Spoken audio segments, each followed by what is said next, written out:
તો આ તરફ અમરેલી જિલ્લામાં પણ સતત વરસાદ બીજા દિવસે પણ વરસી રહ્યો છે। ધારી અને આસપાસના ગામોમાં વરસાદ, દલખાણીયા સહિત ગીર કાંઠા વિસ્તારોની અંદર વરસાદ છે। લાંબા વિરામ બાદ વરસાદને કારણે ખેડૂતો ખુશખુશાલ થયા છે। દલખાણીયા સહિત ગીર કાંઠાના વિસ્તારોમાં સારો વરસાદ થઈ રહ્યો છે। સતત બીજા દિવસે અમરેલી જિલ્લામાં ધારી અને આસપાસના ગામોમાં સારો વરસાદ વરસી રહ્યો છે।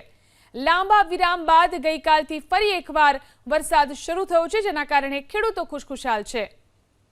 તો ધારી અને આસપાસના ગીર કાંઠાના જે ગામો છે ત્યાં સારો વરસાદ થઈ રહ્યો છે। તો અમરેલી જિલ્લામાં ગ્રામ્ય વિસ્તારમાં સાર્વત્રિક વરસાદ છે। બગસરા અને ધારી તાલુકામાં સાર્વત્રિક વરસાદ વરસી રહ્યો છે।